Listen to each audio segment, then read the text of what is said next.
are you, friends? Welcome back. It's been a little while since I've recorded, but I'm glad to be here with you. Let's talk today about things that make no difference to our level of success. So these are things that we don't actually need for success that a lot of the gurus out there tell us we need. As I put together this week's blog and Instagram posts, it just really occurred to me that there's this mindset that's out there that we have to conform to what everyone else does. We have to do things exactly the way they do them in order to gain success. Sorry, I'm in my bed today. Yay! We're having a lot of pain. We're having a flare up. My mom is here visiting, so we've been doing a lot lately. And this morning, she and my husband have the kids out at the park as I am flaring really bad, and I thought I would take the chance to film a video for you guys. So, as much as the business gurus out there, the people that are doing all these coaches things and doing all this stuff are trying to convince us there are these things that we need to be successful. There are these things that we have to do in order to match their lives, their level of success. But the thing is, not all of us want their idea of success. So in order to achieve success, we first have to know what that is for ourselves. And regardless of what that ideal is, what we want, there are certain things that they tell us we need that we really just don't need. And I'm going to get my notes going here. I have some, but I added some extra to the blog, so I'm going to pull that up. But the first thing we don't need is a morning routine. There are all these people out there that are all set to get up at 4 a.m. and then have a 2.5, 3-hour morning routine where they do all this stuff. They do the morning pages, they do their meditation, they work out for an hour and a half, they eat only plants they find wherever, But we don't need a morning routine to be successful. My husband works late typically, so I put the kids to bed and then I do a lot of work. My morning is usually helping him get the kids up and settled and then back to bed for a little bit to rest because my body needs it. And the opposite of that is true. You don't need an evening routine. So I have an evening routine that I do. And while I do have a morning routine because of kids, I have an evening routine for me, but you don't need that for success. You don't need an evening routine or a morning routine. The truth about routine is that we need a rhythm. We need to establish a rhythm that works for our lives. And if you are in the membership or you've been around my Instagram or this channel or my blog, you know that I'm all about rhythm. I'm not about balance. I'm not about set routine. I'm about the rhythm of life that works for your family in that season of time. And that's what we establish to find success, whatever that success looks like for us. Routine will only work as well as it works for your family. Someone else's morning routine is not necessarily going to be your morning routine. Someone else's evening routine is not going to be your evening routine. You have to find what works for you and your family. I work, if you see my reel that I posted today, I work when the kids nap and when they go to bed, and I spend the rest of the time playing with them or resting and recovering. It depends on the day. Like I said, right now I'm taking advantage of the fact that my husband is off this morning and my mom is here and they've got to get to the park and I'm resting and doing some work. So routine only works as well as it works for you and your family. The next thing, you don't need to be successful, and this is what a lot of people want you to believe right now, that you have to have manifestation and law of attraction. But here's the thing. If you believe in those things, if you believe strongly in manifestation and law of attraction, this part's going to offend you, and I'm sorry, there's nothing I can do about it, but it's bogus. If you look at psychology, it's not about the law of attraction, it's basically the law of action. It's about the actions we take. So why does it appear that manifestation or law of attraction works for so many people? And that comes into play with something called self-fulfilling prophecy. And that's where if you think about something hard enough, if you believe in something, you begin to work for it. You begin to put out actions that back that up. And when those actions back that up, other people also start treating you accordingly. So if you are fully acting in the belief that this thing is going to come to you, you are going to reach out to the people that make it happen. You're going to work the extra bit that makes it happen. You're going to, even the simple act of journaling, they talk about writing down what you want to manifest. Even the simple act of journaling focuses your mental energy on that, and then your actions become that. So when we desire something and we have the mindset that we're going to get that thing, our actions start to produce that result. It kind of comes down to the CBT thought chain. So what CBT says is that we have a circumstance, and that's outside of ourselves. It just is. It's what happens. It's the stimulus that affects us. Well, then we have a thought about it. That thought produces a feeling, and that feeling produces an action. The action affects the outcome. The thought and feeling might affect our behavior, but the action we take affects the outcome. So manifestation is not making something happen by thinking about it, even though that's what they want you to believe. There is work behind it. If you are going to manifest something, you have to put in the work for it. It's self-fulfilling prophecy, folks. It's CBT, it's mindset. There are psychological backings for that, and it's not woo-woo law of attraction, and it's not woo-woo manifestation. It's work, dedication, and it's actionable steps. We also don't need toxic positivity for success. When I have bad days, I share that I have bad days. And when I have really bad days, I am probably not on social media. I'm probably not filming a video, which is why this is the first one in a while. I am probably not doing as much writing as I would like to. I'm not doing as much creating as I would like to. The business is probably sitting a little static for a while. And that's because I am not going to be happy all the time. I'm not going to be pain-free most of the time. And we don't need a positive vibes only environment to create success. While yes, positive thinking does propel us towards those actions we talked about before when we talked about law of attraction, we don't have to be in that all the time. When I am, hello kitty, thank you. I don't want that. When I'm having a bad day, I complain to my husband. I sit in it. I accept it.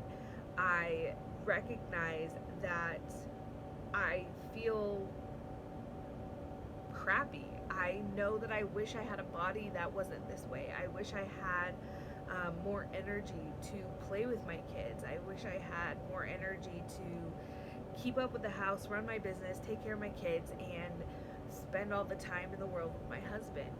But that's not always the case. And even through all that, I still recognize there are things I'm thankful for. But that doesn't mean that I am constantly happy all the time and that I'm in a positive vibes only environment. There's room for rants, there's room for bad days, there's room for disagreement, there's room for questions, there's room for all of that. But toxic positivity does not allow for any of that. It doesn't allow for questions, bad days, bad vibes, whatever. But you don't need that kind of level of positivity to be successful. You're allowed failure, you're allowed bad days, and you can still be successful. Passive income. Ugh, this one bugs me so much.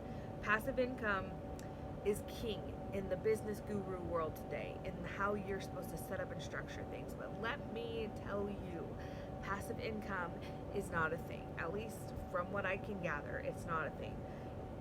If I create a blog or a YouTube and eventually get ad revenue from those, I am still creating content that's still going out. If I write a book and put it on Amazon like the book I have now, any money I have from that is technically seen as passive income. But when I write, that is taking my time, that's taking my energy, that's not passive.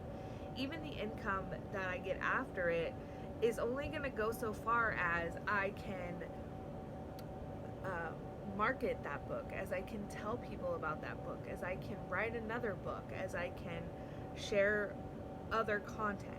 It's not passive income.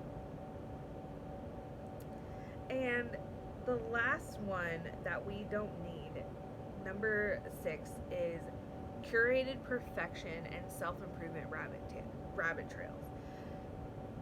I fully believe in self-improvement. I am on the self-improvement bandwagon. I love my spiritual time, my time in the Bible, my prayer time, all of that. But in the guru world, there's this huge emphasis on you have to be better than you were yesterday. Every day you have to improve. Every day you have to do X, Y, Z. And that's simply not the case. You don't have to be a lifelong learner to be successful. Does it help? Sure. But you don't have to do the extravagant lifestyle, the fad diets, the reading 5 books every day, the only eating vegan, the only eating keto, the exercising for 5 hours a day, whatever it is, running 12 miles a day. It feels like this. While doing these things might be good for us, exercising each day, reading a little bit each day, eating a balanced, healthy lifestyle and diet, these are good things. When we twist them beyond recognition, they're no longer good for us. They are no longer things that are going to actually be beneficial for most people's lives. Sure, maybe The Rock can get away with 3 hours a day of exercise. I actually don't know how often. I think in one of the things it was like an hour and a half or 2 hours. Normal people, or those of us with chronic illness, can't do that. We can't put our bodies to that level. So twisting it into a thing that is beyond recognition is not going to be beneficial. Finding our level of activity each day to make sure our bodies are moving, to make sure our bodies are doing what they're supposed to do. So if these are things that are not needed for our success, what are some habits we can develop? What are some habits we can work on to move us towards success? Well, first, you need to decide what success is. Is it bringing in a certain amount of income a month? Is it being able to move a certain amount of minutes a day? Is it being able to just raise decent human beings? Is it being able to get out of bed each day? What is success for you? You have to redefine that, especially after you become a mom or after you have a diagnosis. You have to redefine that in your new role. And once those ideologies change, we can look at some habits that we can develop to help us move closer to that new ideal. So I have no desire to live a life that looks like Mel Robbins or Tony Robbins or Rachel Hollis or any of the other big gurus out there. None of the big popular names that we might see. I want to live a life that's successful for me. I want to do ministry with my husband. I want to raise good children, like decent human beings. I want them to be creative and innovative and humble and be able to take care of others. And I want a membership where moms with chronic illness can be accepted and share with one another and learn and grow together. So I can adjust these habits based on what I want my life's success to look like. And for me, it's also scripturally based. What does God say a successful life looks like? So these habits that we can cultivate are actionable or achievable goal setting. So an achievable goal is something that's actionable and measurable. What are some small actions we can take to get there, and how do we measure that we have hit that goal? Achievable has to be based on our needs, our limitations, and the needs of those who rely on us. So these will actually help us define the idea, the picture of success we are going for. The next habit we can cultivate is to not internalize failure. Failure is going to come along the way. If we sit with it, accept it, and then move past it, then we're not internalizing it. It's not becoming a part of us, it's just a part of our story that we've learned from. Now, this doesn't mean that you have to find a lesson in everything or in every failure, because that's, again, toxic positivity. What it does mean is that you recognize failure, recognize the feelings it brings up, and then you let it go. You move on to the next thing, you try something new, you set a new goal. You just don't let it eat you alive or become your identity. The third habit we can cultivate is to be innovative, to avoid conformity. By this I mean, like, do things our own way, find new ways to do things, help people see things in a different way. A lot of people who find success are innovative people. They tried something a little bit differently. And this is especially true for those of us in the chronic illness community, or those of us who are moms with limited time. We can be innovative. We can find new ways to do things. We can figure out a new way. We can create change. And once all that's said and done, you're not obligated to prove anything to anyone. You aren't obligated to be successful or to do something just so someone else can see someone like them doing it. You are not obligated as a person with chronic illness to start a business or to become famous just so someone else can see someone like them do it. You don't owe anyone anything. So just remember that. Your goals can be fluid and your innovation can come from you, but you don't owe it to anyone to prove anything. So the next one is to read and journal. It has been shown that successful people tend to read a lot and journal a lot, and this helps in a few ways. One, fiction reading helps us with empathy. Nonfiction reading helps us learn and expand our skill set. Journaling helps us process what we've learned. It helps us recognize patterns, and it helps us kind of move forward. So it also has the benefits of relaxation, mood improvement, and immunity boosting. So 5 minutes a day of reading, 5 minutes a day of journaling, it doesn't have to be more complicated than that. The next habit we can cultivate is spiritual engagement. For me, this is Bible reading, it's prayer time, it's going to my church every week, it's doing ministry with my husband. And when we do that, when we are spiritually engaged,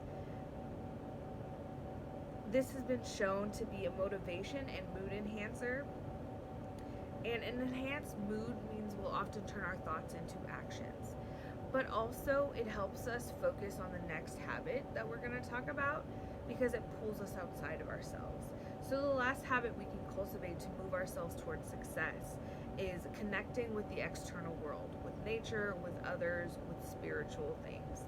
There's so much going on outside of ourselves, and if we spend too much time focused inside, we tend to get bogged down. But when we focus on others, when we go out in nature, when we serve other people, we tend to start to see where our passions and the world's needs commingle. And this is where we will find our greatest motivation, our greatest success, and our greatest drive to do something. Even if we're limited on time or health or physical ability, this is where we will figure out where we serve the world. Also, of course, if you're going out into nature, there are the benefits of fresh air, sunlight. Usually that means we're moving, we're getting ourselves going. And serving others has the benefit of serving, connecting to others, and that just helps us in the long run. So this is your reminder that there are things you don't need for success that the world is trying to tell you you do, and there are habits you can cultivate that might actually lead closer to your idea of success. When we stop trying to do things exactly like the gurus do, and we build up some of these habits for ourselves in our own way and establish our own rhythm, we kind of find that place that build us up daily, that bring us to that success. There's no magic formula, there's no one size fits all solution. It's what works for us, our family. And we also it's also part of changing our outlook on the situation, changing our idea of success, changing our expectations of ourselves and those around us. So, what are some things that you feel like you don't need for success, or anything you think is absolutely necessary for success? Do you agree with what I've said here today or not? Share with me in the comments below what you think, whether you agree or disagree. I would love to know, and I will see you soon. Bye, guys.